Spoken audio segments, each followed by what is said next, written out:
Bonjour, c'est Stéphane Kaplanuk, cofondateur du site toutpoursagloire.com. Merci de suivre cette formation. Il s'agit d'une rediffusion, donc certaines annonces ne sont pas d'actualité. Par contre, dans le descriptif, il y a un cadeau pour vous. Téléchargez-le sans attendre, il sera toujours à jour pour aller plus loin avec les notes de l'orateur ou d'autres documents pour mieux suivre la formation. Je vous laisse sans plus attendre suivre la formation. Bonne découverte et à très bientôt.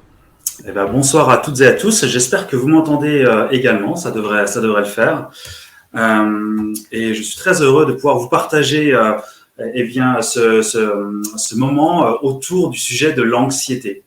Et c'est vrai que l'anxiété, je pense que dans les questions que je peux avoir, ça fait partie du top 2 des questions que l'on me pose régulièrement. Est-ce que l'anxiété est un péché? Est-ce qu'on peut s'en délivrer, etc. Il y a quelques questions dans le chat qui sont relatives à cela, et on essaiera de prendre du temps dans la deuxième partie de soirée pour pouvoir en discuter. Et le sujet les premiers moments que l'on va passer ensemble, je vais essayer de les découper en 3 parties. D'abord, définir ce que c'est que l'anxiété, parce qu'on entend beaucoup de choses en France et même dans nos pays occidentaux, de faire un petit peu le tri dans les différentes choses que l'on peut entendre à ce sujet. On verra aussi ce que dit la Bible au sujet de l'anxiété. C'est le cœur de notre soirée, et de voir ce que Dieu en pense. Comment est-ce que la Bible définit l'anxiété? Est-ce que c'est un péché ou pas? Et comment est-ce qu'on va pouvoir se repérer dans la parole par rapport à cette émotion? Et enfin, une dernière partie, ce sera par rapport à des réflexions plus pratiques, de se dire, eh ben voilà, si on est en proie à de l'anxiété, est-ce qu'on doit adopter une position fataliste? Est-ce qu'on doit la subir? Est-ce qu'au contraire, on peut s'en délivrer d'un coup? Ou alors, est-ce qu'on a des processus et des outils qui nous permettront de cheminer dans cette vie que Dieu nous confie sur cette terre? Alors bon, 3 parties en 3 quarts d'heure, ça va aller plutôt vite, mais on va essayer d'aller à l'essentiel pour que vous puissiez appréhender au mieux ce sujet. Et il y a quelques années de cela, je m'en rappelle, ma fille de 10 ans, qui n'était même pas au collège, vient près de moi, et alors que je lui demandais comment est-ce qu'elle allait, elle me répond d'une manière très adulte, « Waouh, je suis trop stressée ». On était à l'aube d'un événement particulier, et en fait, je me rappelle plus exactement de ce qu'était cet événement. Et je me souviens avoir rigolé à ce moment-là, en me disant que ça me semblait étrange qu'une jeune fille de cet âge puisse déclarer cela. Et en y réfléchissant, pourquoi pas? Et on vit dans nos sociétés contemporaines avec un rythme de vie particulier, pour la plupart effréné. On le voit notamment dans le monde du travail. Et il n'est pas question de savoir ici si qualitativement, il vaut mieux travailler dans un bureau ou dans une mine de charbon, mais plutôt de comprendre aussi les spécificités de notre société, qui petit à petit migre vers des emplois principalement tertiaires. Et en fait, cette mutation de la société, on voit qu'il y a une accélération d'une manière générale. Le temps n'est plus le même. Le temps du travail, le temps pour notre famille, le temps pour les loisirs, le temps pour l'église, pour nos frères et sœurs, etc. Et on voit que l'individualisme grandit, que la rentabilité constante devient quelque chose de régulier, et on sait que les facteurs de ce monde conditionnent notre culture, notre éducation et notre nature tout entière. Et dans ce monde, un enfant de 10 ans peut être stressé. Et on le voit dans les cabinets de psychologie ou à l'école, qu'effectivement, ce genre de symptômes grandit de plus en plus. Mais quand on parle d'anxiété, de quoi est-ce que l'on parle? D'abord, trois points que l'on va retenir et qui vont être un espèce de fil rouge durant notre soirée. Le fait que 100% des êtres humains sont concernés. Si vous n'êtes pas concerné par l'anxiété, il faut que vous alliez consulter un médecin. Ce n'est pas normal. Ça veut dire qu'il y a quelque chose dans votre corps qui ne fonctionne pas très, très, très bien. Il y a aussi le fait qu'il y a beaucoup de définitions qui viennent de la psychologie séculière. Et lorsqu'on parle d'anxiété, il va falloir définir un petit peu les termes. Et de comprendre qu'en réalité, lorsqu'on parle d'anxiété, on parle d'un mécanisme physiologique, on parle d'une émotion, et que du coup, on va sans doute pouvoir élargir le concept et pouvoir raccrocher à l'anxiété d'autres mots, d'autres définitions que l'on emploie couramment. Et enfin, le fait que l'anxiété vient du péché, que l'entrée du péché dans le monde fait qu'aujourd'hui, nous vivons des moments d'anxiété et de souffrance. Ça ne veut pas dire que l'anxiété est un péché en tant que tel, dont on devrait se repentir, mais qu'elle vient du péché, qu'elle est inhérente à ce monde déchu. Et on verra effectivement cette relation au péché, comment est-ce qu'on doit la considérer. 3 composantes pour commencer. On ne peut pas être anxieux d'une manière arbitraire. À la base, c'est toujours la perception d'un stimuli. Qu'est-ce que c'est qu'un stimuli ? C'est quelque chose de notre environnement, c'est quelque chose qui peut venir aussi de l'intérieur, une pensée, un raisonnement, mais aussi quelque chose à l'extérieur, une voiture qui arrive rapidement sur vous, un tigre prêt à vous bondir dessus. J'espère que ça ne vous arrive pas régulièrement, mais ça peut être aussi une toute petite araignée ou une souris ou l'approche d'un examen. Énormément de choses différentes. Un stimuli, c'est quelque chose de très large. Mais en tout cas, c'est quelque chose que l'on va percevoir et que l'on va intégrer dans notre raisonnement. Et c'est pour ça qu'on arrive au deuxième point, à savoir une interprétation subjective. Parce qu'on est bien d'accord que lorsque l'on perçoit une souris, une petite souris blanche, eh bien, nous n'aurons pas tous la même réaction. Pour certains, ce sera un animal tout à fait mignon, avec la curiosité de vouloir la prendre dans nos mains. Pour certains, ce serait plutôt quelque chose d'indésirable que l'on devrait écraser violemment sous notre chaussure. Et pour d'autres, ce serait un objet de terreur et quelque chose d'effrayant qui, nous mènerait à des réactions anxieuses. Et donc, du coup, lorsque on arrive à la question de l'anxiété, lorsque on perçoit un stimuli, qu'on l'interprète avec tout ce que l'on peut acquérir, et on verra de quelle manière, on la considère comme une menace. Et c'est lorsqu'il y a cette menace caractérisée que l'on considère que c'est de l'anxiété. Super, Christine. Donc, perception d'un stimuli, on l'interprète d'une manière subjective, que c'est une menace, et donc on a une réaction face à cette perception subjective d'une menace. Reste à savoir ensuite, si cette perception est juste, si nos interprétations sont fondées et si la menace est bien réelle. Et c'est pour cela que du coup, tout ce que l'on a dans notre environnement peut devenir une source d'anxiété. Et que tout un chacun n'a pas le même rapport avec les choses qui nous entourent. On va s'arrêter un petit peu, on va un peu naviguer dans la psychologie.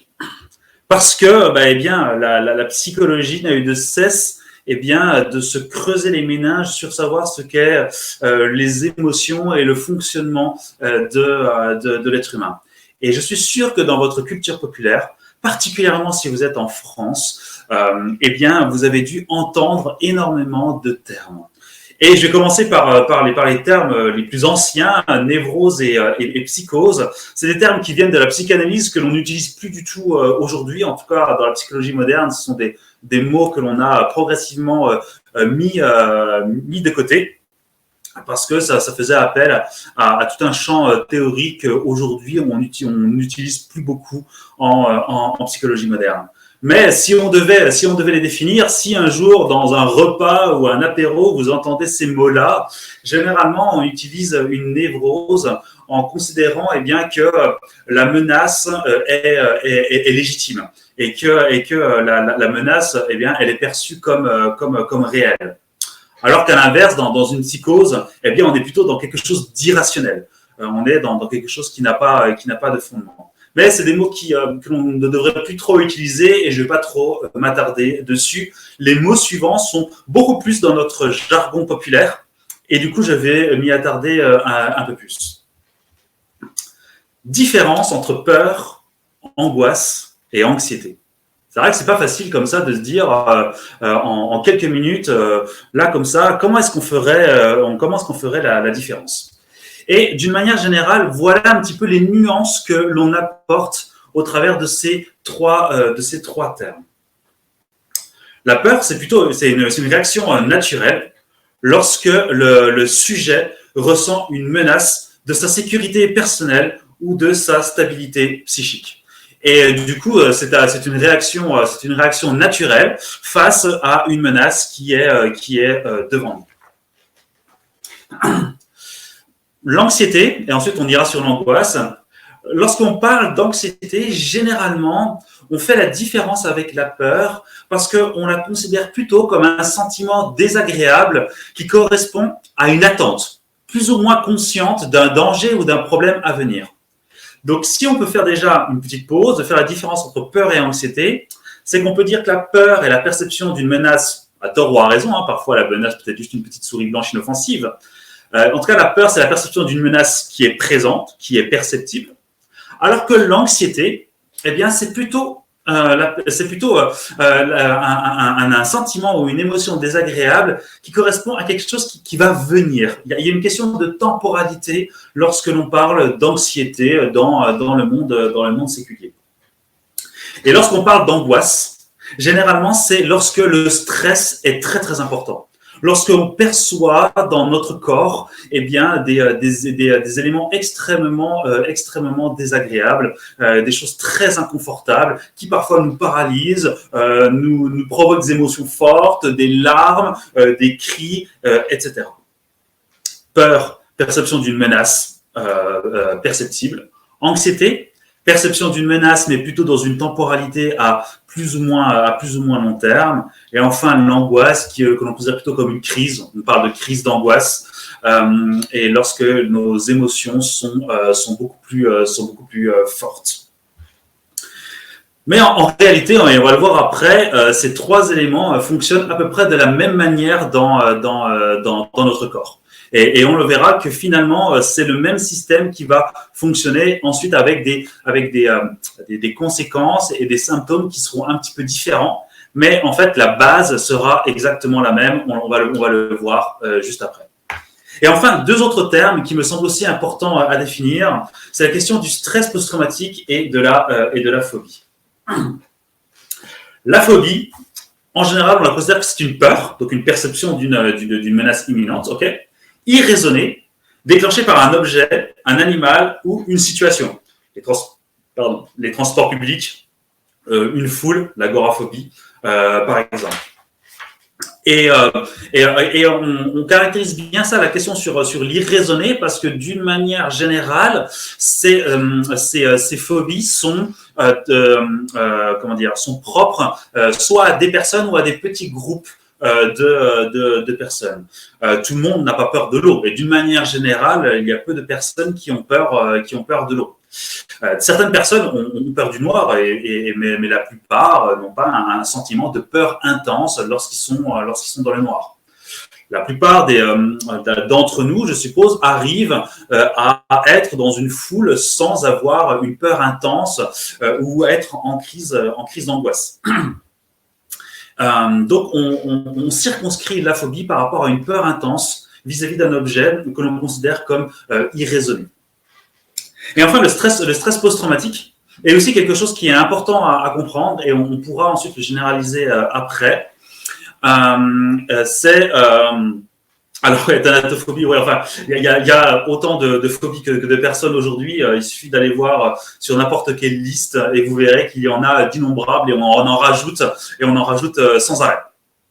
Mais par rapport au stress post-traumatique, je trouve que c'est important de s'y arrêter, parce que le stress post-traumatique est quelque chose qui se déclenche suite à l'exposition à un facteur d'un stress très très important, d'un stress traumatique très très très très important.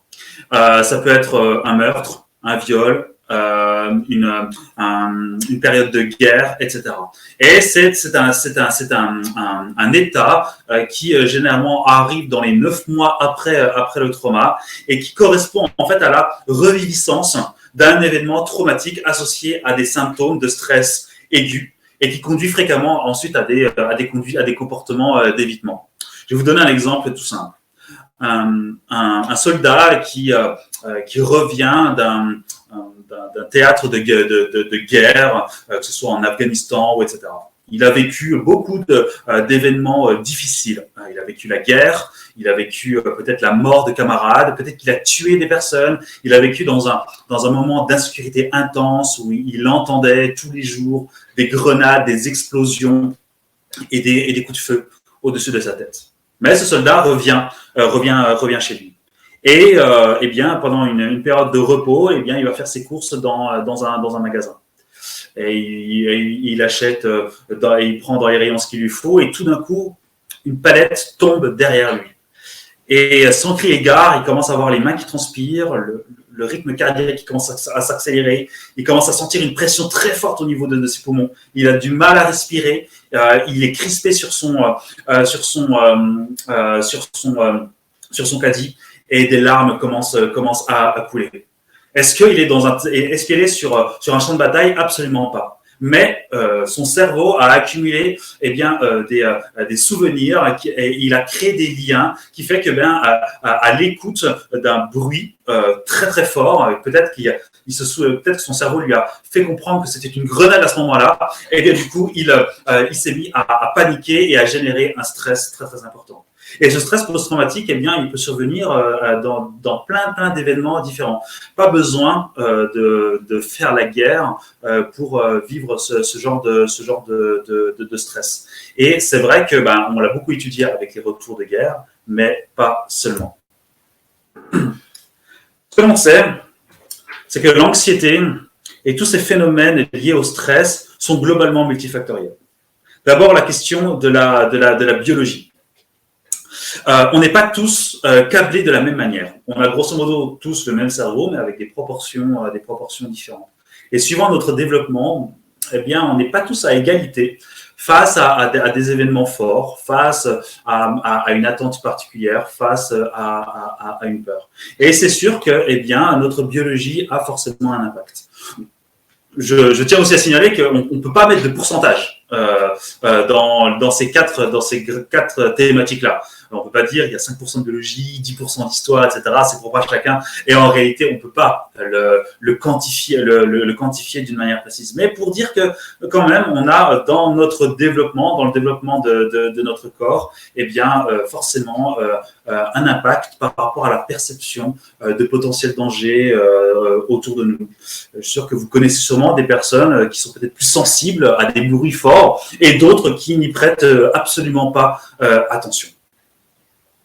La question de l'histoire, la question des événements. Je vous ai parlé, par exemple, d'un événement de la guerre. Bon, j'espère que pour la plupart d'entre vous, vous n'avez pas vécu ce genre de moment, mais suivant notre histoire, suivant les événements que l'on a vécus, eh bien, on sera peut-être plus ou moins sensible, eh bien, à certaines choses. On sera peut-être plus sensible à certains objets. Il suffit de voir, par exemple, peut-être un exemple, la peur des chiens ou des animaux, mais on va se concentrer sur les chiens. Peut-être que dans votre histoire, vous avez vécu des événements traumatiques. Peut-être que vous êtes fait mordre par un chien. Peut-être que vous avez vu quelqu'un se faire mordre par un chien. Peut-être que vous avez vu un film où les chiens étaient extrêmement méchants. Peut-être que vous avez observé vos parents qui avaient peur des chiens. D'innombrables possibilités. Mais pour vous dire que, suivant notre histoire, suivant la manière dont on a vécu sur cette terre, eh bien, du coup, on ne sera pas tous armés, on ne sera pas tous préparés à vivre certaines situations. Et j'ai déjà un petit peu entamé les deux autres points, la question des relations sociales, de la manière dont on a été éduqué, de la manière dont on a tissé des relations sociales et la manière dont ces relations sociales eh bien, nous ont influencés par rapport à telle ou telle peur, par rapport à telle ou telle situation, par rapport à tel ou tel comportement ou objet. Et enfin, l'environnement sociétal et culturel.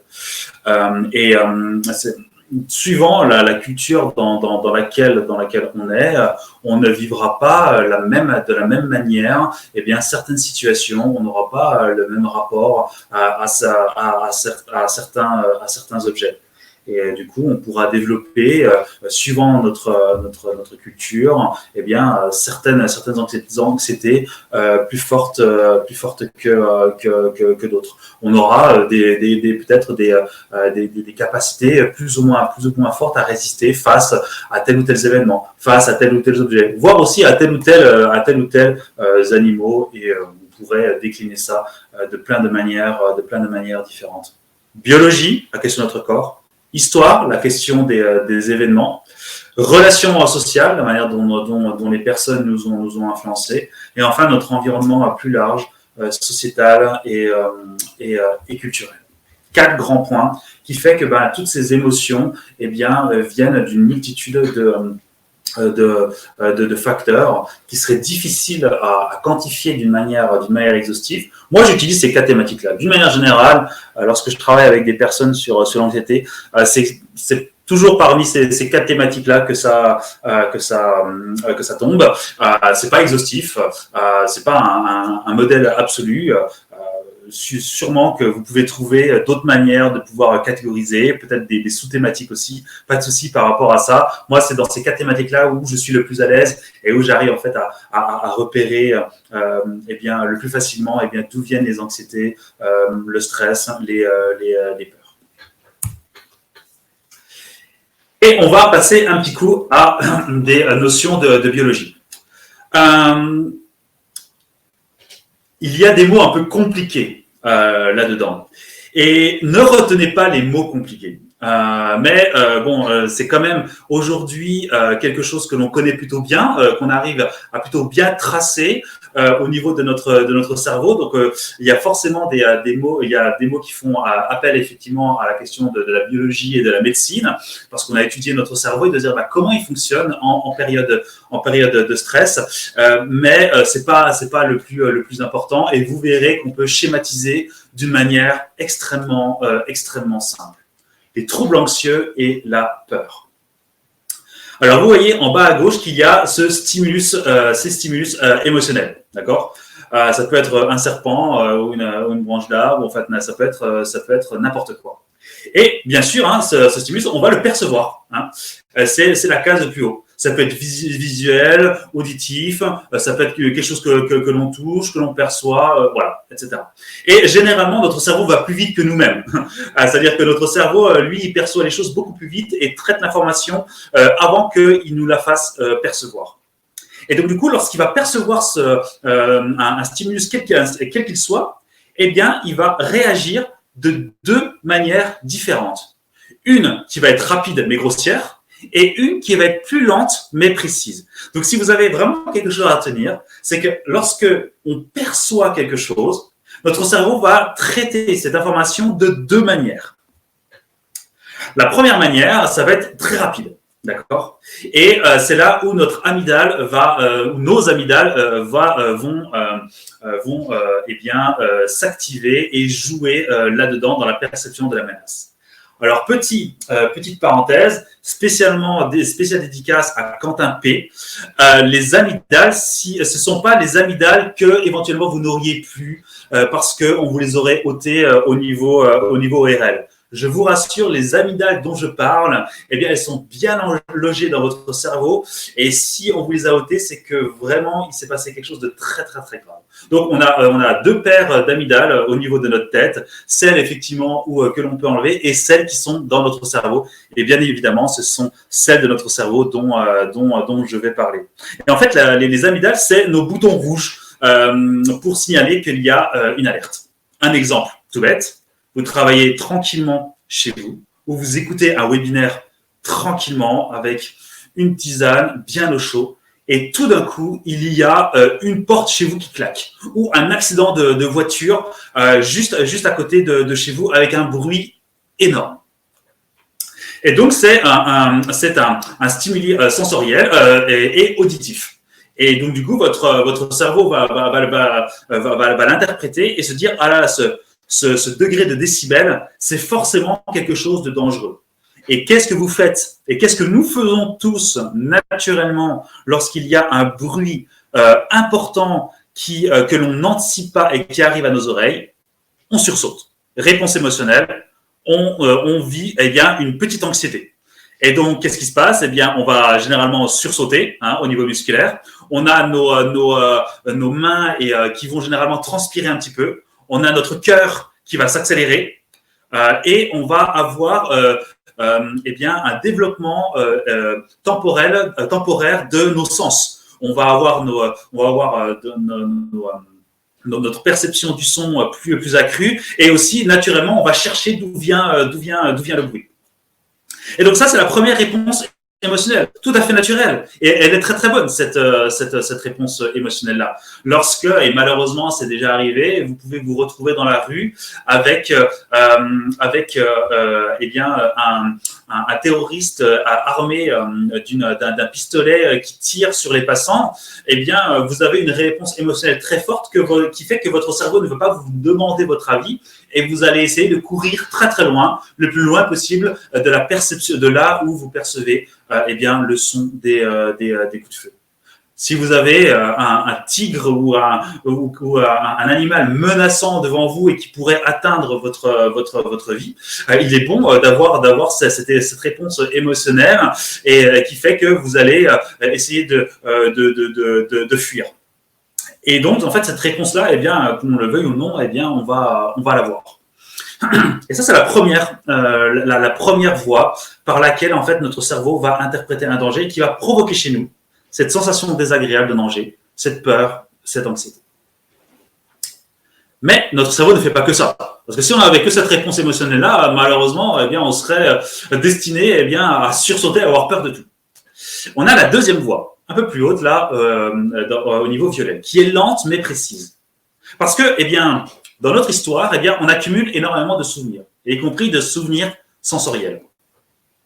Et lorsque vous avez entendu cette porte qui claque très forte ou cette fenêtre, immédiatement, vous allez sursauter. Mais également dans le même temps, ce sont deux choses qui se passent en même temps, votre cerveau va commencer à se dire, mais ce bruit, est-ce que je ne l'ai pas déjà entendu auparavant ?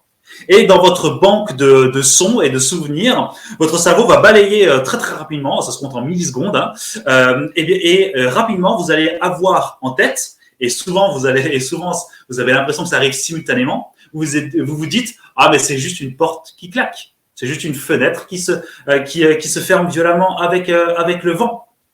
Et donc du coup votre cerveau va appréhender cela et va également dire à l'amygdale t'inquiète pas, détends-toi, en fait c'est qu'une fenêtre, t'as pas à sursauter, t'as pas à te mettre en mode combat, t'as juste à aller la fermer et éventuellement aller reprendre la personne qui a mal fermé la fenêtre alors qu'il fait très froid et qu'on doit faire des économies d'énergie. Mais en tout cas, vous voyez, lent mais précis, ça va rejoindre également ce qui déclenche tout ce qui est émotion et émotion de danger, et du coup ça va diminuer votre sensation d'angoisse. Et vous allez revenir rapidement à la normale. Il arrive rarement que lorsqu'une porte claque, vous soyez prostré chez vous pendant une demi-heure en train de pleurer et d'hurler à la mort. Non, généralement, ça va très vite. Vous sursautez et immédiatement après, vous dites « Ah, mais c'est juste une fenêtre qui claque » et ça va naturellement diminuer eh bien, vos émotions. Et tout ça, ça va s'enregistrer, et notamment par rapport à l'hippocampe, et qui fait que eh bien, ça va s'enregistrer et ça va alimenter votre banque de souvenirs, de perception auditive. Et c'est là où c'est intéressant par rapport à tout ce qui est troubles anxieux et peur, c'est qu'on sait que c'est par l'expérience que l'on va pouvoir accompagner les personnes pour que petit à petit on puisse diminuer eh bien, la réaction émotionnelle du corps. En résumé très simple, un stimuli émotionnel, une perception de notre cerveau, deux réactions, une rapide qui va avoir une réponse émotionnelle très très vive, le sursaut, et une plus lente qui va analyser plus précisément ce qui se passe pour ensuite eh bien, pouvoir soit infirmer, soit confirmer la réaction émotionnelle. Et tout cela ensuite va s'accumuler eh bien, dans notre cerveau pour alimenter une banque de souvenirs qui fait qu'au fur et à mesure de l'expérience, eh bien, on va diminuer la charge émotionnelle. Je suis sûr que si vous avez des enfants ou alors si vous avez des souvenirs de ce type-là, peut-être que vous avez souvenir d'un de vos enfants qui, à l'écoute d'une porte qui claque, s'est mis, lui, à pleurer. Parce que peut-être que c'était la première fois qu'il avait entendu ce bruit très fort. Mais je suppose que plus cet enfant a grandi et moins il a réagi par rapport eh bien, à cette fenêtre qui claque. Parce que, eh bien, à un moment donné, ce cerveau lui dit, mais non, t'inquiète, hein, c'est une fenêtre, on a entendu des centaines de fenêtres qui claquent. Aujourd'hui, il n'y a plus de souci. Aujourd'hui, on n'a plus besoin de pleurer ou de faire vivre des émotions trop fortes. On va continuer à sursauter parce que notre cerveau reste sur ces deux fonctionnements-là, mais il va de plus en plus rapidement l'analyser et nous faire comprendre qu'il n'y a pas de danger dans une fenêtre qui claque. Et ça, enfin, c'est un peu le même schéma, mais avec quelque chose qui, je suis sûr, va vous parler. Dans le jargon populaire, on dit souvent avant un événement qui nous stresse, donc avec un peu d'anxiété, on a la boule au ventre. Ou alors, lorsqu'on rentre parfois du boulot très chargé, on se dit on en a plein le dos. Eh bien, c'est vrai. C'est vrai parce que en réalité, les sensations que l'on ressent ne viennent pas du cerveau, mais viennent des glandes surrénales qui se situent au-dessus de vos reins. Et en fait, si vous prenez, et moi je suis toujours surpris parce qu'en réalité, les reins sont toujours plus hauts que ce que l'on croit. En fait, c'est juste au milieu de votre corps.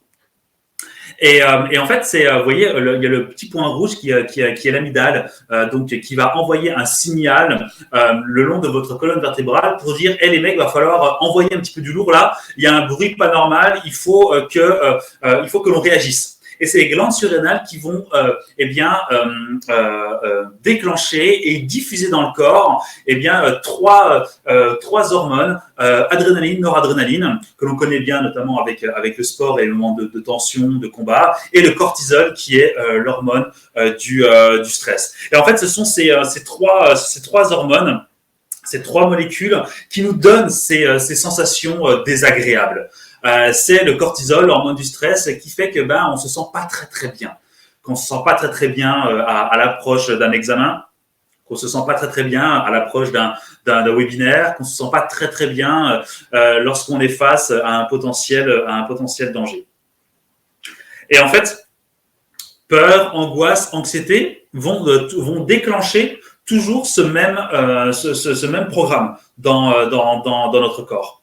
Mais suivant les circonstances, suivant les 4 thématiques que l'on a vues, on va pas réagir de la même manière.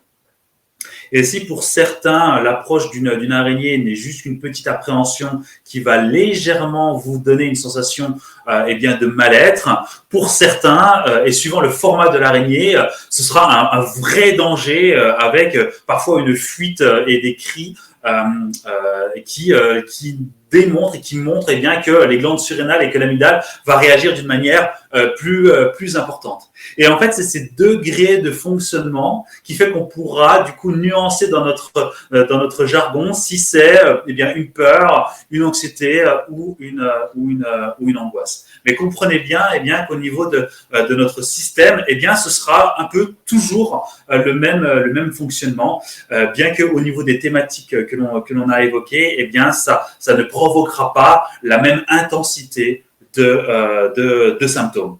Donc voilà, 2 voies, donc un stimulus, une interprétation, 2 voies, une réaction forte, une réaction plus lente qui va analyser le potentiel danger, et ensuite une réaction plus mesurée et l'assimilation dans nos souvenirs, et enfin quelque chose de plus large par rapport à cette sensation désagréable que l'on peut ressentir qui proviennent de nos glandes surrénales. C'est pratique parce que du coup, s'il faut combattre ou s'il faut fuir, adrénaline et noradrénaline vont arriver dans nos différents membres, bras et jambes en même temps, ce qui fait qu'on pourra réagir plus rapidement. Ça mettrait plus de temps si ça venait du cerveau. Le corps est plutôt bien fait par rapport à ça. Donc voilà un petit peu ce que l'on peut dire par rapport au fonctionnement biologique et au fonctionnement de notre corps. Et j'aimerais vraiment que vous laissiez avec cela en tête, c'est quelque chose de naturel et quelque chose de bon pour nous. C'est une réaction qui nous permet d'appréhender le danger. Et que par conséquent, on est tous concernés par certaines formes d'anxiété. Qu'on est tous concernés effectivement par des formes de peur. Et effectivement, dans la parole, il y a cet exemple tout à fait caractéristique, et on peut lire dans Luc 22, 44 notamment, le fait que saisi d'angoisse, Jésus priait avec plus d'insistance et sa sueur devint comme des caillots de sang qui tombaient par terre.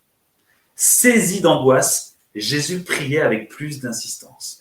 Jésus-Christ lui-même, Dieu parfait, fait homme, eh bien, a partagé ce sentiment et cette émotion d'angoisse.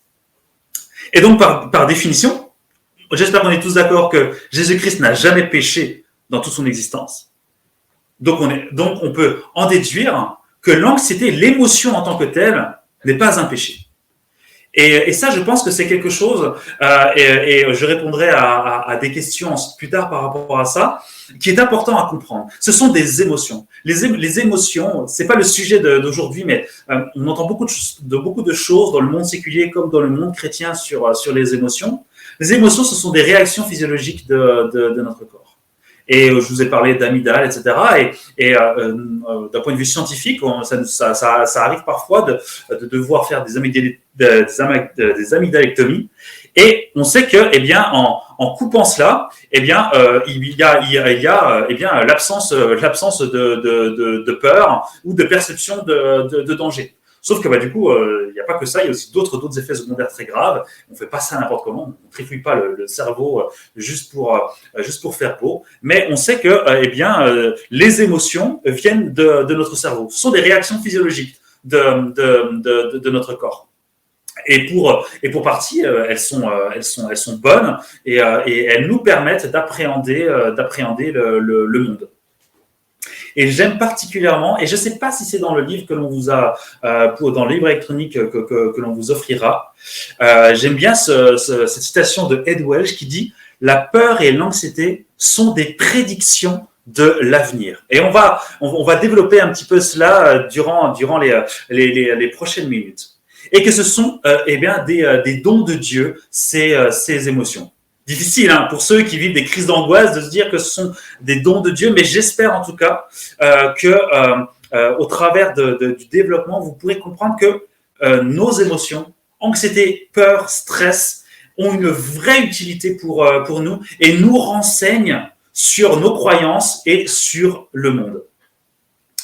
Et l'anxiété, si on reprend la thématique, est une réaction face à quelque chose qui agit négativement sur notre monde. C'est une sonnette d'alarme. Et on comprend du coup que lorsqu'on est anxieux, eh bien, on agit, on réagit face à quelque chose, que l'on perçoit comme négatif dans notre monde.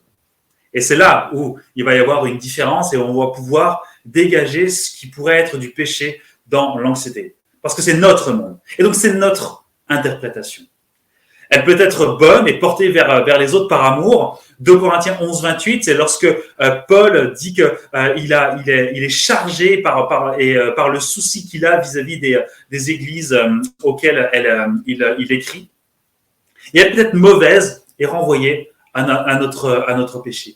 Mais ce sont de vrais indicateurs sur ce que l'on croit, sur ce que l'on sait, sur ce que l'on pense comme juste, comme vrai, comme menaçant, etc. Et c'est ça qui va être intéressant à creuser et à mettre en lumière et à mettre en perspective avec la parole de Dieu. Est-ce que ce que je perçois comme négatif dans mon monde est vraiment négatif dans le monde de Dieu? Est-ce que ce que je perçois, c'est vraiment juste et que Dieu accrédite cela? Ou est-ce que ce que je perçois renvoie peut-être à des choses qui sont biaisées par rapport aux 4 grandes thématiques que je vous ai proposées? D'une part, nous nous inquiéterons toujours. On ne sera jamais délivré de l'anxiété. Jusqu'à notre mort ou jusqu'à ce que Christ revienne, on aura toujours des raisons de nous inquiéter. La mort est une bonne raison de s'inquiéter, d'être inquiet, d'avoir peur. Les relations avec les autres, l'argent, le travail, la sécurité financière. Et Jésus le dit lui-même dans Jean 16, 33, tout en disant qu'il sera notre paix. Et suivant les relations sociales dans lesquelles on se trouve, et là aussi on vivra des moments d'anxiété parce que les relations humaines, elles sont empreintes de péché, on est tous pécheurs, et donc forcément nos relations sont pécheresses, et forcément on aura de l'anxiété et on vivra des moments de tension. Ça peut être dans le couple en lui-même, ça peut être dans une famille, dans un repas de famille, ça peut être dans l'église, malheureusement, dans votre quartier, dans les relations de votre voisinage, dans un département, dans un pays. Ok, on vit dans un pays en paix, mais peut-être que ce ne sera pas toujours le cas. On le voit avec l'Ukraine. On sait aussi que dans certains endroits de notre pays, il y a des gens qui vivent une grande insécurité, ou dans le monde qui malheureusement est tout sauf stable et bon. On sait qu'il est pécheur, corrompu par le péché, et qu'il n'aura de cesse d'être dans l'insécurité et dans la ruine. Et on a de bonnes raisons de s'inquiéter, parce que ces inquiétudes-là sont en relation avec la nature pécheresse du monde et de ce qui nous environne. Et on sera toujours face à des dangers. Ils seront différents suivant les uns et les autres, mais on sera toujours inquiet. Mais du coup, l'anxiété va nous permettre d'appréhender ces inquiétudes et de pouvoir les diriger vers Dieu. Et ça, ce sera dans la seconde partie, de se dire, ok, on est anxieux par rapport à telle ou telle chose. Qu'est-ce que Dieu dit par rapport à l'objet de mon inquiétude? Et c'est là où ça devient intéressant et où on peut très facilement travailler la question de nos inquiétudes, de notre anxiété, de notre stress, de nos peurs. L'anxiété révèle une partie de notre cœur qui, malheureusement, est souvent dans l'erreur. 2 points. Souvent parce que nous avons des réactions excessives par ce qui ne devrait pas nous déranger. Et d'autre part, nous sentons notre monde hors de notre contrôle et nous tentons de le contrôler afin d'éloigner la menace. Il y a l'interprétation des choses qui ne devraient pas nous déranger. Et le deuxième point, le fait que, on aime être au contrôle des choses qui sont autour de nous. Cela vient de notre orgueil, de la nature de notre cœur. Et du coup, dès que quelque chose devient hors de notre contrôle, on n'est pas très très content et on aimerait récupérer cela, et ça nous inquiète et ça nous angoisse, et on essaye de mettre des choses en place. Lorsque notre monde vacille, nous vacillons également, et nous vacillons d'une manière très très facile. Nous sommes très très faibles par rapport au stress et à l'anxiété. Et vous voyez, il y a 3 petites phrases sur votre écran. Et lorsque vous êtes inquiet, réfléchissez. Réfléchissez dans votre inquiétude, ce que traduit votre cœur. Est-ce que c'est j'ai besoin de 3 petits points, j'ai besoin de sécurité financière. J'ai besoin d'argent pour ne plus être inquiet du lendemain. Je veux avoir une belle carrière pour ne plus. Je veux avoir une belle carrière pour ne plus être angoissé face aux gens, pour pouvoir m'affirmer, pour me dire que j'ai quelque chose à dire, etc. Je ne veux pas mourir.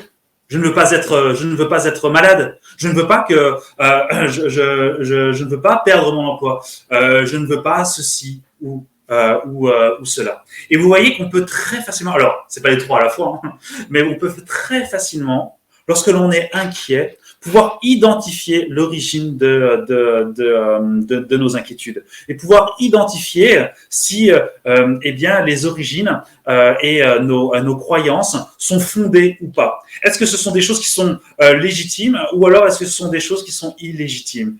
Est-ce que ce sont des choses que Dieu accrédite, ou au contraire ce sont des choses dont je dois me détourner parce que cela vient de ma convoitise? 1 Pierre 2,11, bien-aimés, je vous exhorte, comme étrangers et voyageurs sur la terre, à vous abstenir des convoitises charnelles qui font la guerre à l'âme. Et là, on va arriver, on parlait de nos croyances, là on arrive à nos réponses face aux situations inquiétantes, stressantes ou peut-être fatales. Lorsqu'on perçoit un stimuli, quel qu'il soit, on doit l'analyser à la lumière de Dieu. Est-ce que c'est fondé ou pas? Est-ce que c'est légitime ou non? Si ce n'est pas légitime, on doit s'en détourner ou s'en repentir. Mais si la question est légitime, si l'inquiétude est légitime, alors ça nous donne un bon indice sur la manière dont on doit réagir. Et comment on doit réagir? Parce que l'on apprend que notre enfant a une maladie incurable et dégénérative. Ou lorsque l'on va à une soirée où on ne connaît personne. Et vous comprenez que on ne va pas mesurer l'anxiété de la même manière et on ne va pas réagir de la même manière. Il est naturel d'être inquiet lorsque notre enfant est extrêmement malade. Mais quelle va être ma réaction après? Est-ce que ça va être un moment d'épreuve terrible que Dieu souverainement met devant moi pour que je m'en remette à lui? Et comment est-ce que je vais m'en remettre à lui? Comment est-ce que je vais m'en remettre aux autres? Est-ce que ça va être une licence pour pouvoir pécher? Est-ce que ça va être une raison valable pour s'enfoncer dans un péché ou dans une addiction, etc. Ou est-ce que ce sera le creuset d'une épreuve terrible dans laquelle vous allez chercher la volonté de Dieu et dans laquelle votre obéissance seront des fruits magnifiques? Et lorsque vous allez à une soirée où vous ne connaissez personne, eh bien, comment est-ce que vous allez faire? Est-ce que vous allez boire un peu d'alcool ou même beaucoup d'alcool pour pouvoir vous désinhiber afin que ce soit plus simple pour vous? Et vous voyez que suivant la réponse que vous allez avoir, eh bien, vous pourrez facilement comprendre ce qui est de l'ordre du péché et ce qui est bon. Ce qui est bon, ça ne veut pas dire que ce ne sera pas facile. Ce qui est bon, ça ne veut pas dire quelque chose desquels on va pouvoir sauter de joie, être rempli de paix, etc. Lorsqu'on vit des tourmentes, comme David pouvait le vivre lorsqu'il était pourchassé par Saül, et on lui dit beaucoup de psaumes dans ce cas-là, on voit son désespoir immense, ses inquiétudes. Mais on voit aussi comment il réagit. On voit comment il refuse de tuer Saül malgré deux opportunités.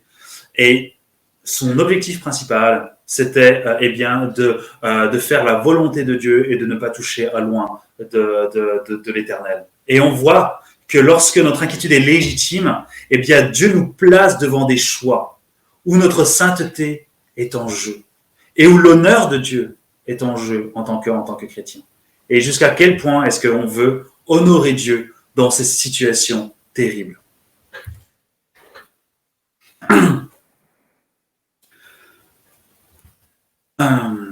Quelques points, je vois que le temps passe vite, ce qui est dommage. Mais c'est comme ça. La question du contentement. L'anxiété se caractérise presque tout le temps par des objets que nous n'avons pas. Ou que nous ne voulons pas, ou sur lesquels en fait on n'a pas de contrôle. Ce sont des choses que j'ai déjà évoquées auparavant. Et le contentement, à l'inverse de l'indifférence, nous offre une stabilité fondamentale.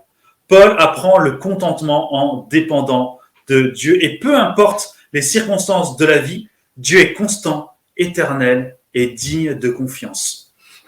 Le contentement devrait être la ligne numéro 1 en se levant le matin pour gérer ce que nous ne gérons pas. Parce que nous avons, et notamment nous dans notre pays, d'innombrables manières de remercier Dieu de nombreuses bénédictions qu'il nous accorde jour après jour. Nous n'avons pas à faire des kilomètres pour aller puiser notre eau dans un puits. Nos enfants n'ont pas à parcourir d'innombrables kilomètres pour aller à l'école. Nous avons un système de retraite pour les personnes âgées. Nous avons d'innombrables bienfaits, d'innombrables choses. Et le contentement est quelque chose d'absolument fondamental dans nos vies et une règle extrêmement importante. Dieu nous le demande, mais il est important de pouvoir le cultiver. Et de bien comprendre que toutes les choses qui nous arrivent et qui sont bonnes viennent de la grâce de Dieu et viennent de ce que Dieu est bon, compatissant avec nous. Et autant d'objets pour le louer et l'adorer. Et nous voyons là qu'il y a une dimension verticale qui est extrêmement importante. Et le deuxième point aussi par rapport à cette dimension verticale, c'est que à l'inverse de nous, Dieu a le contrôle sur toute chose. Dieu est souverainement au contrôle du moindre atome de l'univers. Et ça, on l'oublie, et notamment dans les moments de stress et d'inquiétude.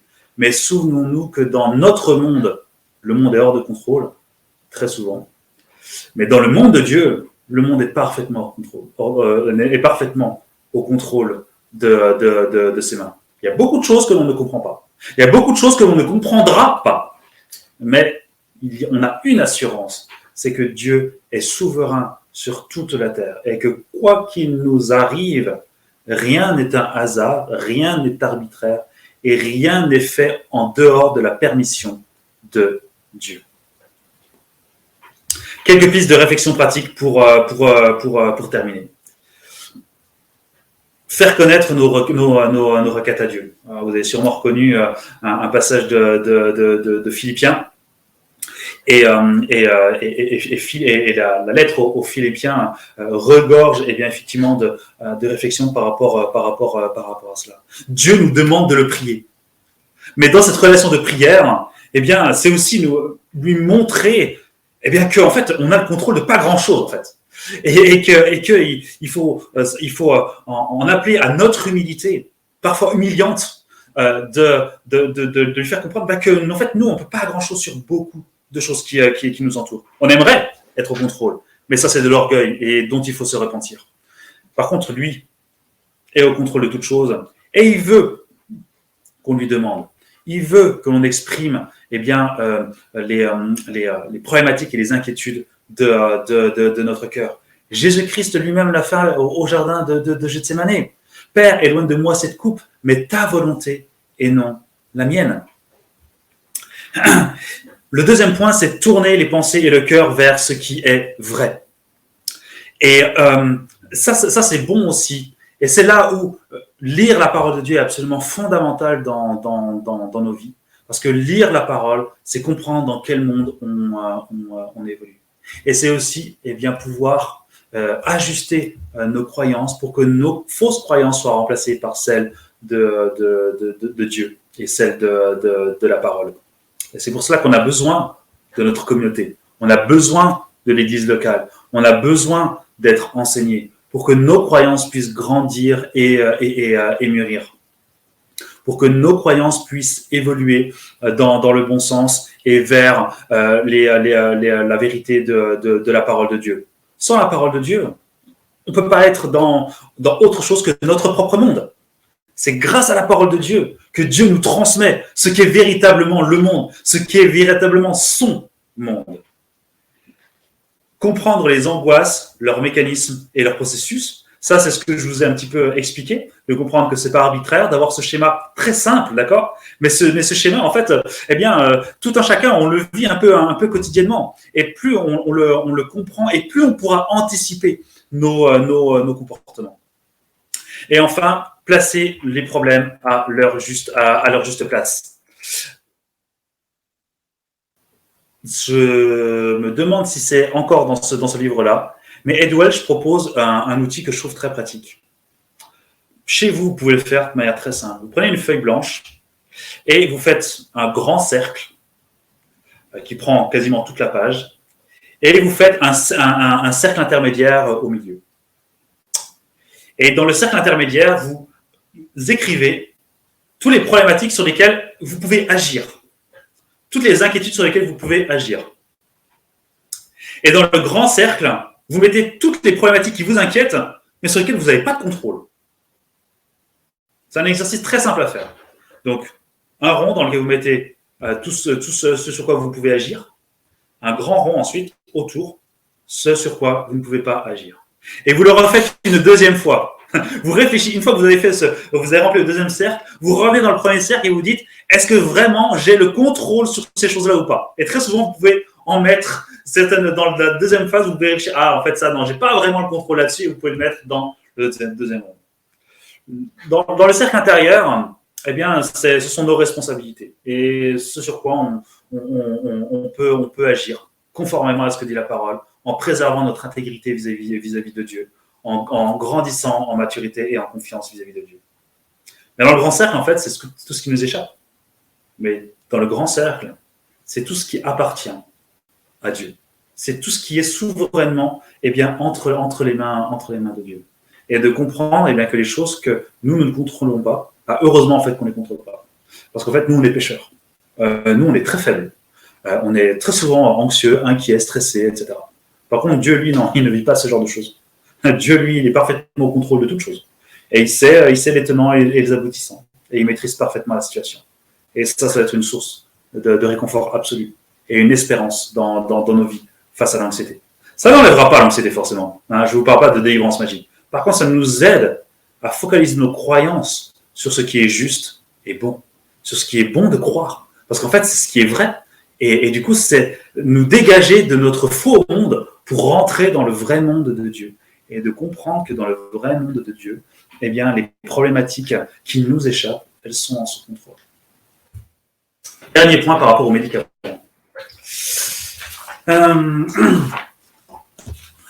La question des médicaments, grand débat, et j'ai vu qu'il y avait effectivement aussi des questions relatives à cela. Les traitements et les médicaments sont là pour alléger les symptômes. Mais en aucun cas, ils ne délivrent l'être humain de sa déchéance, ni le libèrent de l'origine de ses souffrances. Mais ça ne veut pas dire qu'ils sont mauvais en soi, notamment en cas d'expression de crise, d'angoisse violente ou incapacitante. Ils peuvent être une bonne chose. Pourtant, et c'est mon discours, il ne faut pas se berner d'illusions. Et pour moi, il y a quelques dangers sur lesquels on doit être vigilant. Ça ne veut pas dire des dangers par rapport auxquels il faudrait s'abstenir des médicaments, mais duquel il faut être prudent. Déjà, première grosse thématique, en dehors même de ces deux points, c'est que de toute façon, il n'y a que les médecins qui sont habilités à prescrire ces médicaments.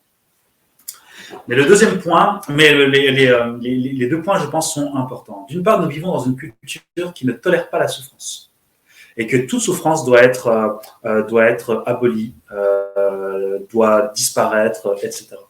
Donc ça, on est d'accord qu'on est dans un faux monde, parce que dans le vrai monde, dans le monde que nous présente la parole de Dieu, on est dans un monde corrompu par le péché, où la souffrance ne s'arrêtera que lorsque Jésus-Christ reviendra, et pas avant. La première chose que Jésus-Christ fera, c'est d'essuyer les larmes. Et ça veut bien dire ce que cela veut dire. C'est à ce moment-là uniquement que la souffrance disparaîtra pour nous en tant que chrétiens. Et c'est important à prendre en compte ça. Et c'est vrai qu'on est dans une culture où on essaye d'abolir toute souffrance. Et c'est normal. Ils sont laïcs. Ils n'ont pas d'espérance. Et ils ne croient pas en la parole de Dieu, en la Bible. Et forcément, ils vont chercher par tous les moyens d'enlever toute souffrance. Donc ça, c'est un premier point culturel qui peut facilement nous influencer. Et le deuxième point, c'est plus un point pragmatique et d'expérience. Lorsque les gens viennent consulter, ils viennent parce qu'ils vont mal. Et lorsqu'on dit ils vont mal, ça veut dire qu'ils vivent de l'anxiété, du stress, de la peur, ils vivent des émotions inconfortables, ils ont peut-être des symptômes associés, insomnie, etc. Et ils veulent que ça s'arrête. Qui ne voudrait pas que ça s'arrête? Si je vivais des moments comme ça, j'aimerais que ça s'arrête forcément. Et le danger des médicaments, là où il peut y avoir un piège, je dirais plutôt un piège, c'est que si on enlève tous ces symptômes, très régulièrement, les gens arrêtent l'accompagnement. Parce qu'ils estiment que puisqu'il n'y a plus de souffrance et plus de douleur, il n'y a plus besoin de consulter. Et je pense que c'est une erreur. Je pense que c'est une erreur parce que lorsqu'on est en proie à des angoisses, à de l'inquiétude, on devrait pouvoir prendre un peu de temps pour examiner ces éléments-là à la lumière de la parole de Dieu, comme ce que l'on a évoqué durant ce webinaire. Et je pense que ce sont des moments qui sont propices à pouvoir réfléchir à notre vie chrétienne. Et c'est un dernier point qui n'est pas dans le webinaire, et c'est là aussi où la communauté est absolument précieuse et où l'église locale est indispensable. Parce que faire ce travail-là tout seul, bonne chance. On a besoin de nos frères et sœurs qui nous écoutent et qui nous accompagnent. On a besoin de groupes de croissance dans lesquels on a de la redevabilité et dans lesquels on doit pouvoir partager ces souffrances-là. Alors des fois, nos frères ou nos sœurs nous reprennent et parfois c'est pas marrant. Parfois notre orgueil est pris et on s'attendait à des réponses plus compatissantes et on a des réflexions parfois qui nous renvoient à notre péché ou qui mettent en lumière des choses auxquelles on n'aurait pas pensé, mais qui sont parfois justes. Et pour ceux qui sont en couple, c'est parfois c'est parfois l'humiliation de se dire ah ouais, peut-être que mon épouse ou mon mari a raison en fait. Et on n'aime pas, on se dit qu'on se connaît mieux nous-mêmes, mais en vrai c'est pas ça. En vrai, c'est pas tout à fait le cas. Et très souvent on a besoin de l'aide d'autres personnes.